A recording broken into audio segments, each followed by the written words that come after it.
God is a God that cannot lie, which means that whatever God says is truth. So whoever God says you are and whatever God says you can do, that is the true you.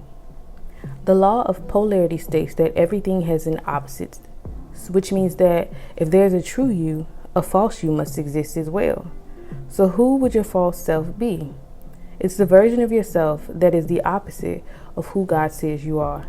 Since the true you is rooted in truth, your false self is rooted in lies.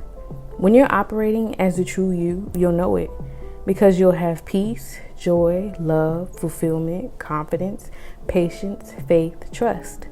On the other hand, when you're operating as your false self, you'll feel fear, worry, impatience, not good enough, pride, stubbornness, powerless, judgment. The problem is, knowing when you're operating as your false self isn't always obvious in the moment, when you don't know what to be on the lookout for, and when you're not aware of what you're doing because you're going through life on autopilot. A lot of us are moving through life on autopilot, with the settings stored in our subconscious mind guiding us. Your subconscious mind is the part of your mind that stores all of the information you've collected over the years, and it uses that information to tell you how to operate. It's because of your subconscious mind that you're able to make decisions throughout the day without really thinking about it, which is helpful when you have settings that work in your favor, settings rooted in truth. But when you have settings rooted in lies, you're spending most of your day operating as your false self without even thinking about it. These settings were formed when you observed situations or information, processed it, and then stored it away in your subconscious mind. What we processed and stored away was either the truth or a lie. For instance, I'm going to show you how it works. Say you grew up as a middle child who didn't get much attention. One day, while in the grocery store with your family, you get distracted by something on the shelf. So you stop and you looked at it for a little longer. Your family doesn't notice, so they keep walking.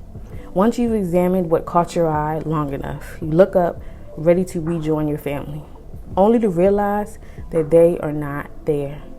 Instantly, you feel fear.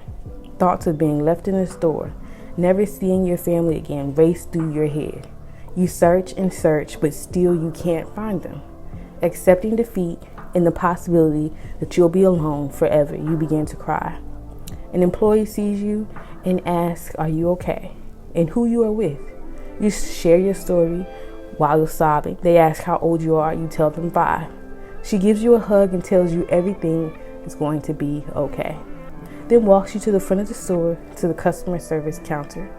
At the counter, another employee makes an announcement over the PA system. They call your parents to the front desk. 5 minutes later, you see your family. There's a look of relief on everyone's face. They thank the employees for their help, and before you know it, you guys are off on your way. During the car ride home, you process what happened, reliving the experience and how it made you feel. You ask yourself how your family could have forgotten you. Why didn't they notice you weren't right there behind them? Eventually, you come to the conclusion that they must not care for you very much at all, that you must not matter if they're able to leave you behind so easily. Your perception of yourself is forever changed, all because of this one event. From that moment on, the way you show up in the world changes. You always feel like you need to prove yourself to others. You constantly seek outside validation. People-pleasing has become your new norm because deep down inside you have this setting that you don't matter, dictating the way you think, feel, and behave. And because of it, you're not the person you actually want to be. Now, from the outside looking in, you're probably able to see clearly that the idea that you don't matter just isn't true at all. But as a child who just had a traumatic experience and no blueprint on how to process it, it's easy for you to come to the conclusion that you don't matter. To you, this lie is the truth. And it becomes a setting that fuels your false self, a setting that overpowers the actual truth. When there are more settings in your subconscious mind based on truth, it's easy for you to experience faith, confidence, patience, trust, power, connection. But if there are more settings in your subconscious mind based on lies, it's equally as easy for you to experience fear, confusion, worry, powerlessness on autopilot. And that's what's so scary. A lot of us spend our time living our lives operating on as our false self. And we aren't even aware that we're doing it. But we feel the frustration. We feel the discomfort. We feel the feeling that we're meant for more. But until we step out of autopilot, we can never step into the fullness of who God says we truly are. So right now, that must be your first decision. You have to decide that from this moment forward, you will raise your awareness to who you are being. Once you've made that decision, you can move on to step 2. So the next thing you need to do is create a filter so that it's easy to recognize whether you're operating as your true self or your false self. So here's the filter. Anytime you feel like you lack something, you're operating as your false self. And vice versa. Whenever you feel like you have everything you need, you're operating as your true self. God didn't make a mistake with you when he made you, and he gave you everything you need to overcome any obstacle or situation that you may be in.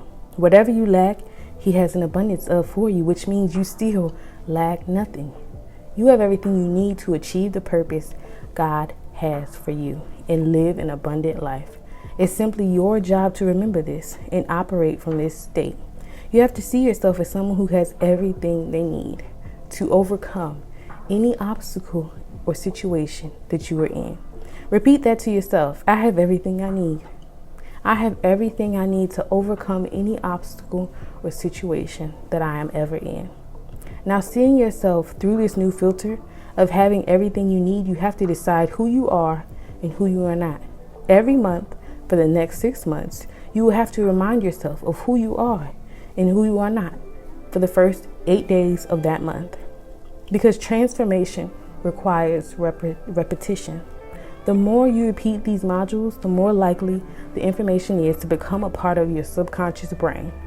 Once a part of your settings, the truth will begin to work in your favor on autopilot. That's the goal. This is day 1 of 8. Over the next 6 months, you will repeat day 1 through 8 over and over again. Now let's get clear on who you truly are.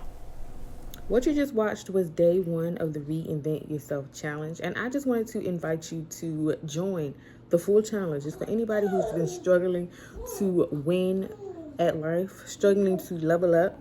This challenge will help you program yourself to win. So if you enjoyed this video, definitely join the full challenge. And I'm going to post the link somewhere around here for you to join. Thank you for watching.